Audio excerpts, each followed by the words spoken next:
سورہ سبا آیت نمبر 11۔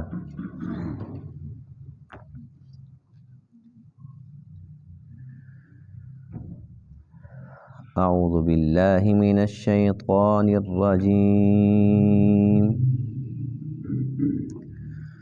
بسم اللہ الرحمن الرحیم۔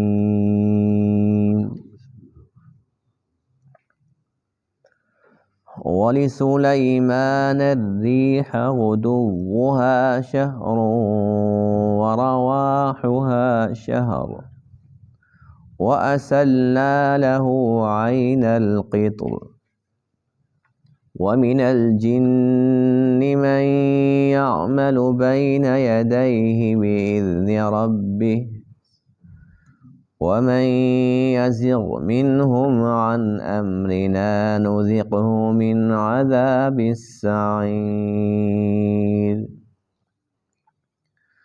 يَعْمَلُونَ لَهُ مَا يَشَاءُ مِن مَّحَارِيبَ وَتَمَاثِيلَ وَجِفَانٍ كَالْجَوَابِ وَقُدُورٍ رَّاسِيَاتٍ۔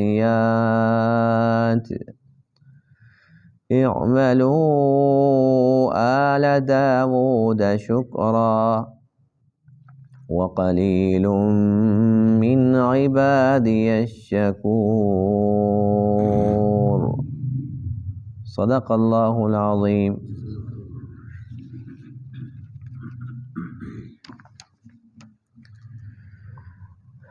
گزشتہ درس میں حضرت داؤد علیہ نبینا علیہ السلام کا تذکرہ تھا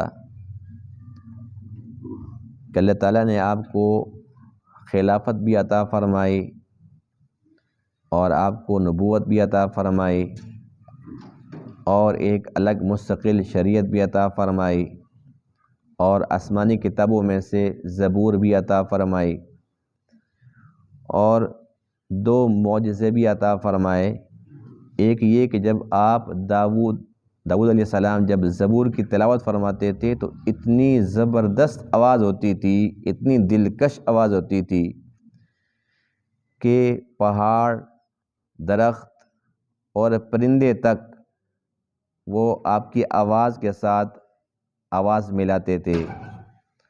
یعنی کہ آپ تلاوت فرماتے تھے تو پہاڑ بھی ساتھ تلاوت اور درخت بھی ساتھ تلاوت اور پرندے بھی ساتھ تلاوت کرتے تھے۔ عجیب منظر ہوتا ہوگا۔ دوسرا معجزہ آپ کا یہ تھا کہ اللہ نے آپ کے مبارک ہاتھوں کے اندر لوہے کو موم بنا دیا تھا، نرم بنا دیا تھا، اپنے ہاتھوں کے ساتھ اس کو موڑ کے اس کی زیریں بنا لیتے تھے اور پھر ان کو بیچ کے اپنے گھر کا نظام چلاتے تھے، گزر اوقات اپنے ہاتھ کی کمائی کے ساتھ کرتے تھے۔ آج کے درس کے اندر ان کے بیٹے حضرت سلیمان علیہ السلام کا تذکرہ ہے۔ یہ بہت ہی زیادہ شان والے نبی تھے اور مثالی بادشاہت اللہ نے آپ کو عطا فرمائی تھی، نبی بھی تھے، بادشاہ بھی تھے، اور ہوا کو اللہ نے ان کے لیے مسخر فرما دیا تھا۔ ان کی تو جو بادشاہت ہے وہ ایسی ہے کہ نہ اس سے پہلے کسی کو ملی ہے نہ بعد میں کسی کو ملے گی۔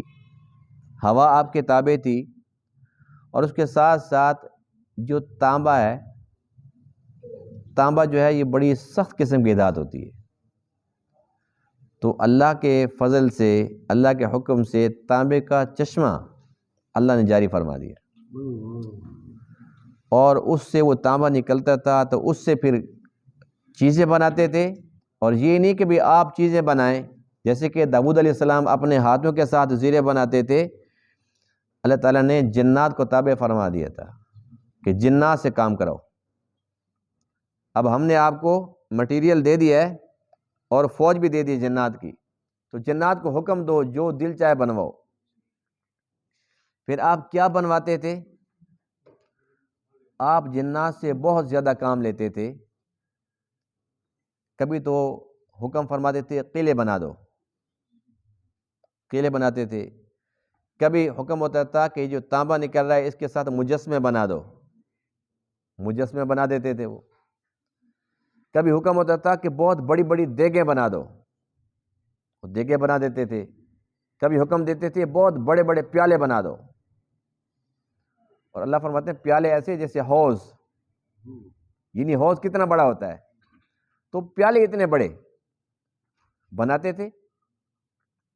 پھر اللہ فرماتے ہیں کہ جنات میں سے کوئی اگر بات نہیں مانتا تھا، سرکشی کرتا تھا، تو ہم اس کو عذاب بھی آگ کا دیتے تھے، آگ کے کوڑے۔ تو جنات پھر کیسے بات نہ مانتے؟ یعنی حضرت سلیمان حکم فرماتے ایک کام کرو، اگر کوئی کہتے میں نہیں کرتا تو اس کی خیر بھی نہیں ہے، سزا اللہ خود دیتے تھے۔ تو اللہ فرماتے ہیں کہ ہم نے اتنی عالی شان بادشاہت دی، نبوت دی، اور اتنے معجزات دیے، اور پرندے تک آپ کے تابع، ہوا آپ کے تابع، جنات آپ کے تابع، اور مطالبہ ایک ہی تھا کہ میری ان نعمتوں پر میرے شکر گزار بندے بن جاؤ۔ جب اللہ تعالیٰ نعمتیں دیتے ہیں تو مطالبہ ایک ہی ہوتا ہے کہ ان نعمتوں کو استعمال کرو اور اللہ کا شکر ادا کرو۔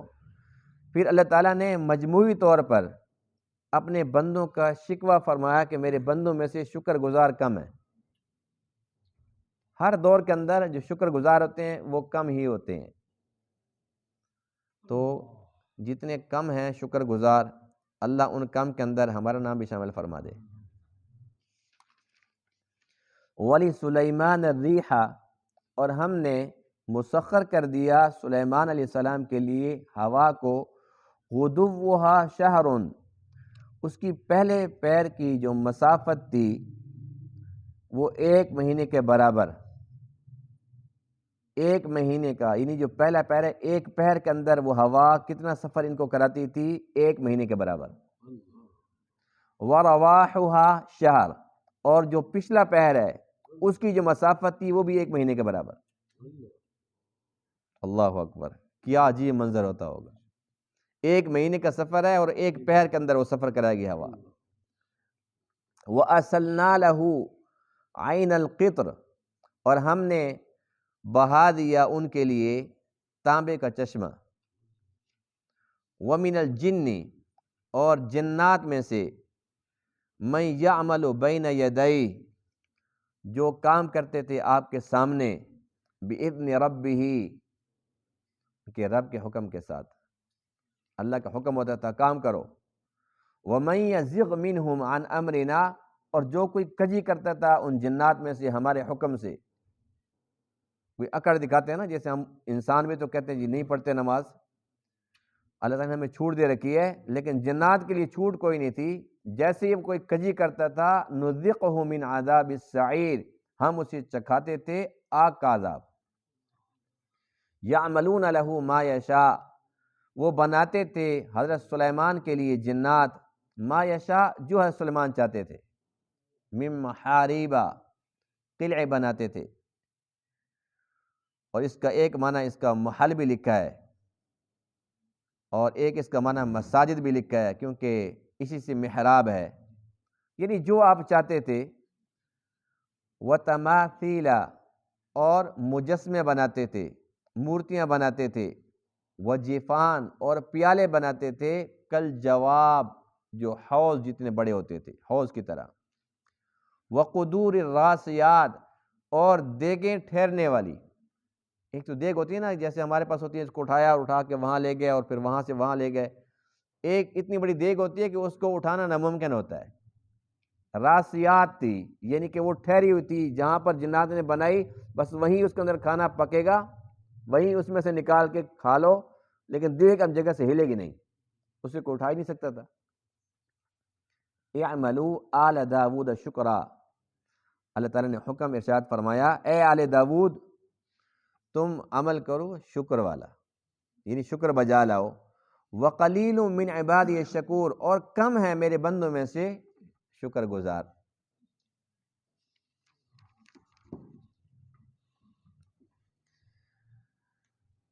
کل کے درس کے متعلق ایک چھوٹی سی بات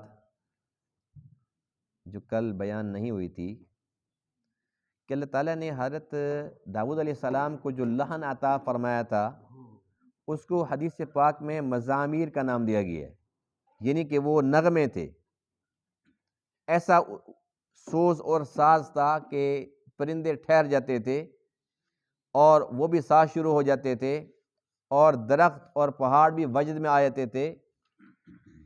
تو حدیث پاک میں ہے کہ شیطان نے جب یہ سارا منظر دیکھا تو شیطان نے کہا کہ اب مجھے یہ جو ہے نا جو مزامیر ہیں یہ چرانے پڑیں گے۔ یہ جو آج کل کہتے ہیں نا جی یہ موسیقی روح کی غذا ہے، تو ہے تو شیطانی روح کی غذا، لیکن بہرحال کسی روح کی غذا تو ہے نا، تو یہ غذا شیطان نے نکالی۔ شیطان نے یہ داؤد علیہ السلام کی وہ جو زبور کی تلاوت تھی اور اس کے اندر جو وہ نغمے اس کو سمجھ آئے، اس نے کہا یہ اس میں سے تار میں نکالوں گا۔ اس نے یہ نکالے اور نکال کے اس کے بعد پھر دنیا کے اندر پھیلا دیے۔ تو اس وقت بھی جو ایمان والے ہیں، آج اللہ کا کلام قرآن مقدس موجود ہے، تو اللہ نے جن کو توفیق بخشی ہے ان کا رجحان قرآن کی طرف ہے، وہ جب قرآن سنتے ہیں تو محو ہو جاتے ہیں، قرآن سنتے ہیں تو بس قرآن کے اندر وہ فنا ہو جاتے ہیں، اور وہ کہتے ہیں پوری رات بھی گزر جائے ایسی تلاوت تو چلتی رہے۔ لیکن آج بھی وہ شیطان نے جو وہاں سے چرائے تھے نغمے، وہ دنیا کے اندر چل رہے ہیں، اور یہ جو وہ باجے بجتے ہیں یہ شیطان نے وہاں سے چوری کیے تھے۔ اب اس سے اندازہ لگائیں کہ اس محفل کے اندر کتنی عوام جاتی ہے جہاں پر یہ گانے باجے ہوتے ہیں، اور جو وہاں پر بیٹھتے ہیں تو 2-4 گھنٹوں کا تو ان کو پتہ نہیں چلتا کہ وہ کہاں گیا ٹائم۔ تو آج بھی یعنی جو چیز اس کے اندر سے چرائی ہوئی ہے اس کے اثرات ہم یہ دیکھ رہے ہیں کہ لوگ اس کے اندر غرق ہو جاتے ہیں اور ان کو نہیں پتہ ہوتا نماز کا ٹائم ہے، آرام کا ٹائم ہے، کھانے کا ٹائم ہے، اس کے اندر گم ہو جاتے ہیں۔ تو یہ اس کے اندر سے چرائی ہوئی چیزیں شیطان نے جو چرائی تھی، جو اصل چیز تھی اس کا مزہ کیا ہوگا۔ بہرحال داؤد علیہ السلام کے بیٹے ہیں حضرت سلیمان، اور یہ 19ویں بیٹے ہیں۔ کتنے جی؟ آپ کے 19 بیٹے تھے، جن میں سب سے چھوٹے حضرت سلیمان ہیں، اور ان کو یہ اعزاز حاصل ہے کہ یہ اتنے ذہین تھے۔ 17ویں پارے کے اندر شاید آپ کو یاد ہو ایک واقعہ آیا تھا کہ حضرت داؤد نے فیصلہ فرما دیا تھا کسی کا، وہ جو بکریاں آئی تھی اور وہ کھیت کسی کا کھا کے چلی گئی تھی، وہ مقدمہ آیا تو آپ نے فیصلہ فرما دیا تھا۔ حضرت سلیمان نے آ کے اس فیصلے کو توڑ دیا تھا، اپنے والد کے فیصلے کو توڑ کے اور اپنا فیصلہ سنایا جو اللہ کو پسند آیا، اور حضرت داؤد کو بھی پھر پسند آیا، پھر اسی کے اوپر عمل ہوا۔ آپ کی عمر کل 13 سال تھی جب آپ نے خلافت سنبھالی۔ آج 13 سال کے بچوں کا حال دیکھ لو کہ وہ کیا کر سکتے ہیں۔ 13 سال کی عمر تھی اور خلافت کا بوجھ اٹھا لیا، اور بادشاہت ایسی تھی آپ نے خود اللہ تعالیٰ سے مانگی تھی دعا، رب ہب لی ملکا لا ينبغی لأحد من بعدی انک انت الوہاب، اے اللہ تو دینے والا ہے، دے تو پھر ایسی بادشاہت دے کہ پھر ایسی اور کسی کو نہ دینا۔ پوری دنیا کے اندر 4 بادشاہ ایسے گزرے ہیں جو پوری دنیا کے بادشاہ تھے۔ اب جو بادشاہ ہیں ان کی خواہش تو ہے، یہاں تک کہ جس کو ہم کہتے ہیں جی سپر پاور ہے امریکہ، سپر پاور تو اللہ کی ذات ہے، وہ جس کو چاہے پٹا کے مار دے۔ تو بہرحال ہمارے آج کل کے گمان کے مطابق جی سپر پاور ہے، خواب تو وہ دیکھ سکتا ہے کہ میری دنیا پر قبضہ ہو، ساری دنیا میرے انڈر ہو، لیکن ایسا ہے نہیں۔ کوئی سا بھی حکمران آتا ہے اور آنکھیں دکھا دیتا ہے، چل تو ہوگا بڑا لیکن اپنے گھر کا ہے، میرے گھر کا نہیں ہے۔ تو 4 ایسے تھے جو دنیا کے بادشاہ تھے، جن میں سے 2 مسلمان تھے اور 2 کافر۔ جو کافر تھے ان میں سے ایک تھا نمرود، پوری دنیا کا بادشاہ تھا، لیکن پھر اس نے کیا کہا تھا کہ میں خدا ہوں۔ اس نے کہا انا احیی و امیت، میں بھی زندہ کرتا ہوں میں بھی مارتا ہوں، پھر اکڑ آ گئی تھی نا۔ اور دوسرا تھا جو بابل شہر کے اندر رہتا تھا، بخت نصر، اور بابل آج بھی بابل ہے، جیسے کہ میں نے پہلے عرض کیا تھا کہ یمن کے اندر یہ سبا بستی ہے، علاقہ ہے، اب معلوم نہیں کہ وہ بستی کی وجہ بہت بڑا شہر بھی ہو، لیکن جس کا تذکرہ اس صورت کے اندر ہے، صورت بھی سورہ سبا ہی ہے، تو آج بھی یمن کے اندر اسی نام کے ساتھ وہ جگہ موجود ہے، یعنی کہ اس کی تاریخی حیثیت خود اندازہ لگا لیں۔ بہت کم ایسے شہر ہیں۔ تو جو بابل ہے اس کا ذکر بھی سورہ بقرہ کے اندر ہے، وما انزل علی الملکین ببابل ہاروت و ماروت، اللہ تعالیٰ نے وہاں پر ہاروت ماروت کو اتارا تھا۔ تو اس شہر کے اندر، یعنی آج بھی یہ عراق کا ایک شہر ہے بابل، بہت پرانا ہے، تاریخی شہر ہے۔ تو بہت سارے شہر ایسے ہیں، بہت زیادہ ہیں۔ تو وہاں پر رہتا تھا بخت نصر، پوری دنیا کا بادشاہ تھا۔ یہ دو کافر تھے، جو دو مسلمان تھے، ایک تھا ذوالقرنین، سکندر ذوالقرنین، جو پوری دنیا کا بادشاہ تھا، اور اس نے یہ کہا تھا کہ میں مشرق سے مغرب، شمال جنوب، دنیا کے میں چاروں طرف جا کر دیکھوں گا کہ دنیا ختم کہاں ہوتی ہے، شروع کہاں سے ہوتی ہے، ختم کہاں پہ ہوتی ہے۔ اور اس نے یہ کہا تھا کہ سورج کہاں سے طلوع ہوتا ہے، غروب کہاں ہوتا ہے، میں یہ بھی دیکھوں گا۔ اس دور کے اندر اس نے گھوڑوں پہ سفر کیا، جہاں پر سمندر ہے کشتیوں میں سفر کیا، اس نے پوری دنیا چھان ماری۔ تو ایک یہ بادشاہ تھے جو مسلمان تھے، دوسرے تھے سلیمان علیہ السلام۔ لیکن ان سب کے اندر جو زبردست بادشاہت ہے حضرت سلیمان کی ہے، کہ آپ کی جیسے بادشاہت کے اندر ہوا بھی تابع ہے۔ بے شک نمرود دنیا کا بادشاہ تھا، بخت نصر تھا، یا مسلمانوں کے اندر ذوالقرنین تھا، لیکن ہوا تو تابع نہیں تھی، جنات تو تابع نہیں تھے، پرندے تو تابع نہیں تھے۔ یہاں تو ایک عجیب قسم کی سلطنت ہے، جہاں پر حضرت سلیمان حاضری لگاتے ہیں، پرندوں کی حاضری لگاؤ، اور اس کے بعد حدود غیب ہے، کدھر غائب ہو گئی ہے، فرماتے ہیں میں اس کا بندوبست کرتا ہوں، اگر اس نے کوئی معقول عذر پیش کیا تو ٹھیک، ورنہ میں اس کو قتل کر دوں گا۔ پھر وہ آتا ہے، پھر آ کر بتاتا ہے جی میری مجبوری بن گئی تھی، میں ایسے سفر پہ چلا گیا تھا، سورہ نمل کے اندر ہے۔ تو اس نے ساری بات بتائی، اس کا عذر قبول کر لیا گیا۔ یعنی پرندوں کو بھی حاضری دینی پڑتی تھی اور عذر پیش کرنے پڑتے تھے، اور ہوا آپ کو لے کر پھرتی تھی۔ آپ کا جو تخت تھا اس کے اوپر 5000 بندے بیٹھتے تھے، 5000 وزیر مشیر سب اکٹھے بیٹھتے تھے، اور اس کے اندر جنات میں سے بھی کچھ ہوتے تھے، وہ بھی ساتھ بیٹھتے تھے، جو بہت بڑے بڑے بلند پائے کے لوگ تھے، ان کے ساتھ مشورہ بات چیت، پھر سفر ہوتا تھا 5000۔ اس وقت بھی ایسا کوئی جہاز نہیں بنا، سائنس نے کتنی ترقی کر لی ہے، 5000 بندوں کو لے کر جہاز یوں اڑے۔ ابھی تک سائنس نے ترقی نہیں کی، لیکن اللہ کا فضل یہ تھا کہ اس دور کے اندر، اور اب تو حادثات ہوتے ہیں، جہاز گم ہو جاتے ہیں، جہاز ٹکرا جاتے ہیں، کبھی طوفان کی نظر ہو جاتے ہیں، حادثات ہوتے رہتے ہیں۔ لیکن یہ اڑن کٹولا جو 5000 بندوں کو لے کے پھر رہا ہے، کوئی خطرہ نہیں ہے۔ اور سفر کیسے کرتے تھے؟ ایک پہر کے اندر 1 مہینے کی مسافت، یعنی کہ ملک شام سے کابل پہنچ جاتے تھے 1 پہر میں۔ اللہ اکبر، کہاں شام کہاں کابل، یہ ایک سفر لکھا ہے۔ ایسے کئی سفر ہوتے تھے، یعنی کہ ایک ملک سے، اب تو ملک بہت بڑھ گیا نا، اس وقت ظاہر سی بات ایک ہی ملک تھا، پوری دنیا کے بادشاہ جو اکیلے تھے، تو سارے علاقے تھے۔ اب تو یہ الگ ملک ہے، وہ الگ ملک ہے، اس وقت یہ سارے شہر تھے۔ اور یہ سفر ہوتا تھا بالکل محفوظ، سارے بیٹھے ہوئے ہیں اور ہوا کو حکم ہے چلو، ہوا لے کے اڑتی تھی اس تخت کو لے کے اور چلتی تھی، جہاں فرماتے تھے بس یہاں پر اتار دو، ہمیں اتار دیتی تھی۔ کیسی بادشاہت تھی۔ اور اللہ تعالیٰ نے پھر تانبا دے دیا، اور تانبے سے جو لوگ کام لے رہے ہیں اس وقت بھی، یہ وہیں سے تانبا شروع ہوا ہے۔ اور تانبا، اس سے برتن بنتے تھے پہلے دور کے اندر، اب تو یہ رواج ختم ہو گیا ہے۔ تو برتن بنتے تھے، اور اس کے ساتھ ساتھ یہ ہے کہ اس سے بہت سارے اور بھی کام لیے جاتے تھے، اور کام کرتا کون تھا؟ جنات۔ اللہ کی شان دیکھو کہ جو جنات ہیں، اللہ تعالیٰ نے ان کو تابع فرما دیا تھا کہ وہ آپ کا حکم بجا لائیں گے، آپ نے حکم کرنا ہے۔ پھر آپ ان کو فرماتے تھے کہ آپ محل بناؤ، قلعے بناؤ، میرے لیے فوج کے قلعے بناؤ، وہ کام میں لگ جاتے تھے۔ وہ تماثیل، اور مجسمے اور مورتیاں۔ اب آپ کہیں گے کہ یہ نبی کیسے کام کرواتے تھے؟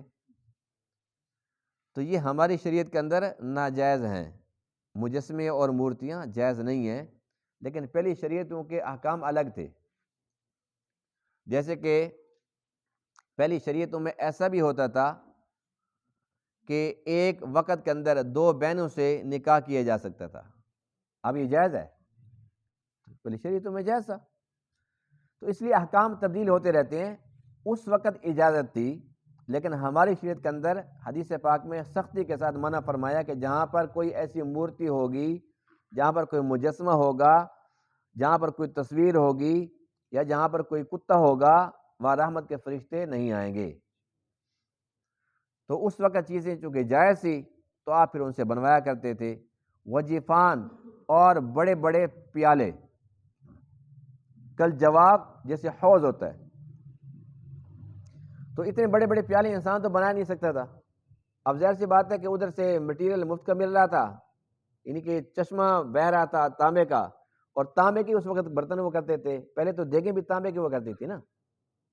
ابھی تھوڑا عرصے تو ہوا ہے کہ یہ تبدیل ہو گئی ہیں، سلور کے آ گئی ہیں. اس سے پہلے تو تانبے کی ہوتی تھی. اور پرانے دور کے اندر آج بھی کوئی نہ کوئی برتن مل جاتے ہیں تانبے والے. تو اس دور کے اندر جب یہ حضرت سلیمان کا دور تھا، اس وقت تانبا ہی چلتا تھا اور سارے کے سارے برتن تانبے سے ہی بنائے جاتے تھے. تو اتنے بڑے بڑے پیالے، وقدور الراسیات، اور ایسی ایسی دیگیں جو ایک جگہ پر فکس ہوتی ہیں. آج بھی دنیا کے اندر کہیں کہیں وہ دیگیں موجود ہیں، اتنی بڑی بڑی. اجمیر شریف کے اندر جو ہے نا جی، اس وقت دیگ ہے، ایک دیگ ہے جس کے اندر 60 من پک سکتا ہے، اور ایک دیگ اب بھی ہے جس کے اندر 100 من پکتا ہے. 100 من. یہ جنات نے نہیں بنی، خیر یہ انسانوں کی بنائی ہوئی ہیں. تو جب انسان ایسی دیگیں بنا سکتے ہیں تو پھر جنات کیسے نہیں بنا سکتے تھے. اور اب جو دیگ ہے نا، تو اس کی ویڈیوز وغیرہ بھی نیٹ پہ آئی ہوتی ہیں کہ اس کو چمچہ اس کے اندر کیسے پھیرتے ہیں، اور کیسے کس نے اس کو باندھا ہوا ہے، ایک ادھر سے پکڑتا ہے ایک ادھر سے چلاتا ہے. یہ نہیں کہ بڑا مشکل ہوتا ہے، لیکن اس کے اندر جو عرس ہوتا ہے نا، تو اس کے اندر کھانا بنتا ہے. ابھی بھی وہ قابل استعمال ہے. تو یہ دیگیں ایسی تھی جو جنات بناتے تھے، وہ بہت بڑی بڑی تھی، ایک جگہ پر فکس ہو جاتی تھی، کیونکہ آپ کا لشکر جو بہت بڑا تھا. اب 5000 تو درباری سمجھ لیں، تو اتنا زیادہ لشکر. پھر جنات کا کام ہوتا تھا بڑی بڑی دیگیں بنا دو، بنا دی، اس میں کھانا تیار کرو. اب وہ تو کھانا بنا بھی لیتے تھے وہاں سے، پھر وہ نکال بھی لیتے تھے، ان کے لیے بڑا آسان تھا اس وقت. تو یہ سارے کے سارے کام کرتے تھے جنات. ایسی آپ کی زبردست قسم کی بادشاہت تھی، ساتھ پھر نبوت تھی. ایک ہوتے نا خالی دنیا، اگر دین نہ ہو تو دنیا صرف ہو، وہ انسان کو گمراہ کر دیتی ہے. دونوں چیزیں اکٹھی ہوں اور یہ بہت کم ہوتا ہے، ورنہ اکثر دین ہوتا ہے تو پھر ساتھ فقر و فاقہ ہوتا ہے. اگر دنیا ہو تو ساتھ دین نہیں ہوتا. دونوں چیزیں اکٹھی ہوں تو یہ اللہ کا خاص فضل ہوتا ہے. اور مزہ بھی اسی کے اندر ہے. یعنی کہ ایک بندہ ایسا ہے کہ جو بالکل بیچارہ یعنی کہ فقر و فاقہ والا ہے، تو وہ اپنی عبادت تو کر رہا ہے، لیکن اس کے پاس دنیا نہیں ہے، دنیا کی چیزیں نہیں ہیں، بس اس کا اپنا ایک انداز ہے. لیکن ایک کے پاس دنیا کی بادشاہت ہے اور اس کے پاس ہر قسم کی فراوانی ہے، اور پھر وہ سجدہ کرتا ہے. اس سجدے کے اندر بڑا فرق ہے. تو اللہ تعالیٰ نے تمام نعمتوں سے نوازا اور پھر فرمایا اعملوا آل داود شکرا. کرنا کہ آپ نے اللہ کا شکر ادا کرنا ہے. اللہ نے شکوہ فرمایا وقلیل من عبادی الشکور، میرے بندوں میں سے بہت کم ہیں جو شکر گزار ہیں، اکثر ناشکر ہیں. اس میں تو شک والی بات ہی نہیں ہے. ہر دور کے اندر ہم یہی دیکھتے ہیں کہ انسان کھاتا بھی ہے، پیتا بھی ہے، فراوانی ہے. اب وہ دور نہیں ہے. اس دور کے جو غریب ہیں، اس دور کے جو موجودہ دور ہے، اس دور کے غریب بھی ایسے نہیں ہیں جن کے گھر 1 مہینے سے چولہا نہ جلا ہو. وہ تو پیارے نبی پاک تھے کہ 1 مہینے تک گھر کے اندر چولہا نہیں جلتا تھا، اور صبر و تحمل اور فقر و فاقہ کا استقبال، اور پھر مسلسل روزے. آج تو ایسا کوئی غریب بھی نہیں ہے. اب تو کوئی غریب بھی ہو 2 وقت کا کھانا تو الحمدللہ مل ہی جاتا ہے، جیسا کیسا بھی ہو. لیکن اس کے باوجود اس دور کے اندر شکر گزاری تھی، جہاں مہینہ مہینہ چولہا نہیں جلتا، اور اللہ کے نبی کا مہمان آ جاتا ہے، اور آپ کی جتنی بھی ازواج ہیں سب گھر سے پتہ کرایا جاتا ہے کہ بھئی مہمان ہے، کچھ کھانا ہے، تو سب کی طرف سے ایک ہی جواب ہے کہ کچھ نہیں. پھر اللہ کے نبی فرماتے ہیں صحابہ سے کہ بھئی میرا مہمان ہے، کون لے کے جائے گا؟ تو صحابہ بھی خاموش ہیں. یعنی کہ اس سے اندازہ لگا ان کی بے بسی کا. ورنہ آج کے دور میں اب اس وقت کوئی مہمان آ جائے، ہم کسی ایک نمازی کو کہتے ہیں کہ بھئی میرا مہمان ہے، الحمدللہ کیا کہتے ہیں کوئی مسئلہ نہیں جی میں کھانا دیتا ہوں، ایسی بات کہ نہیں ہے۔ اور جب اللہ کے نبی فرماتے ہوں گے کہ کھانا چاہیے میرے مہمان کے لیے اور صحابہ خاموش ہیں، جان دے سکتے ہیں، کھانا ہے نہیں، کیا کریں؟ پھر ایک حامی بھرتا ہے، کھڑا ہو جاتا ہے، میں لے جاتا ہوں، اور لے کے جاتا ہے، آگے گھر والی پتہ ہے کیا کہتی ہے، ان کو کھلائیں گے تو پھر بچوں کے لیے نہیں ہے۔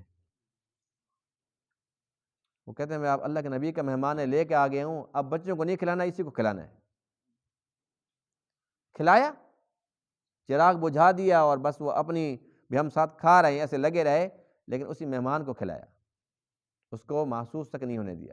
لیکن اللہ نے پھر جبرائیل کو بھیجا، جو میرے محبوب کو بتاؤ کہ کیسے انہوں نے اکرام کیے، کیسے انہوں نے ترجیح دی ہے آپ کے مہمان کو۔ وَيُؤْثِرُونَ عَلَىٰ أَنفُسِهِمْ وَلَوْ كَانَ بِهِمْ خَصَاصَةٌ، خود حاجت مند ہوں پھر بھی ترجیح دوسرے کو دیتے۔ اللہ نے تعریف فرمائی ہے، یعنی کیسا عجیب منظر تھا۔ لیکن کسی صحابی کے بارے میں آج تک ہم نے نہیں پڑھا کہ کسی نے ناشکری کی ہو، کسی صحابی نے نہیں کہا کہ یہ بس بہت برے حالات ہیں۔ اور جو صفہ والے تھے، اصحاب صفہ، ان کا تو عجیب تھا کہ مل جاتا تھا تو ٹھیک ہے، نہیں ملتا تھا تب بھی ٹھیک ہے۔ وہ کہتے تھے کھانا پینا مقصد نہیں ہے۔ حضرت ابو ہریرہ رضی اللہ تعالیٰ عنہ بھوک کی وجہ سے بے ہوش پڑے گلی کے اندر، لوگ سمجھتے ہیں کہ ان کو مرگی کا دورہ ہوگی۔ وہ فرماتے ہیں بھئی مرگی نہیں ہے، بھوک، پیٹ میں کوئی چیز نہیں ہے کھانے کے لیے، بے ہوش ہوں، ہمت نہیں ہے، کھڑا نہیں ہو سکتا۔ ناشکری پھر بھی نہیں تھی۔ یعنی آج ہمارے پاس کیا نہیں ہے، ہمارے گھر میں تو یہ جھگڑا ہوتا ہے کیا پکائیں، فلانی چیز کل تو پکی تھی، چلو فلاں پکاؤ، یہ پرسوں تو بنی تھی، اچھا چلو وہ چیز بنا دو، بچے نہیں کھاتے۔ ہمارے یہاں تو یہ مسئلہ ہے کہ بھئی ہر چیز ہے، لیکن اس بات کے اوپر تکرار ہے کہ یہ بنائیں، یہ وہ بنائیں، کہ یہ بنائیں، اور وہاں یہ تھا کہ کچھ تھا نہیں، اور کوئی چیز، ایک چیز، آج دودھ کا پیالہ آ گیا تو حضرت ابو ہریرہ فرماتے ہیں کہ میں کہتا تھا کہ میں پیوں، اور وہ کہتا تھا میں پیوں، لیکن اللہ کے نبی فرماتے تھے پہلے اس کو پلاؤ، پھر اس کو پلاؤ، پھر اس کو پلاؤ۔ میں دیکھتا تھا کہ میرا بچے گا کہ نہیں بچے گا، فرمایا کہ پھر جب سب نے پی لیا، پھر مجھے دیا تو میں نے بھی پی لیا، پھر بھی بچ گیا۔ یعنی یہ منظر ہے کہ ایک پیالہ آتا تھا، اللہ اس میں خیر برکت ڈالتا تھا تو وہ پورا ہو جاتا تھا، اور ایک پیالے سے پورا قافلہ پی سکتا ہے، اس کو سب کا پیٹ بھر سکتا ہے۔ تو جب ایسے حالات تھے وہاں پر شکر گزاری تھی، ہمارے پاس فراوانی ہے تو پھر نہ شکری ہے۔ جب پوچھو جی بس کیا کاروبار ہے، کچھ بھی نہیں ہے جی، کاروبار تو رہے نہیں، ختم ہو گئے، مرا تو کوئی بھی نہیں ہے، سارے زندہ ہیں، ٹھیک ٹھاک ہیں، دنیا کا نظام چل رہا ہے، نہیں جی کاروبار تو ختم ہو گئے، جب سے یہ حکومت آئی ہے نا کاروبار ختم ہو گئے ہیں۔ اچھا یہ حکومت اب آئی ہے، پچھلی جب سے وہ یہ ختم ہو گئے ہیں، جو بھی حکومت آتی ہے نا، یہ جب سے یہ حکومت ہے نا ختم ہو گیا، کاروبار ہے ہی نہیں۔ الحمدللہ کاروبار بھی ہے، چل رہا ہے۔ اب جیسے ہم چاہتے ہیں ویسے تو نہیں چلنا، جیسے اللہ چاہے گا ویسے چلے گا نا۔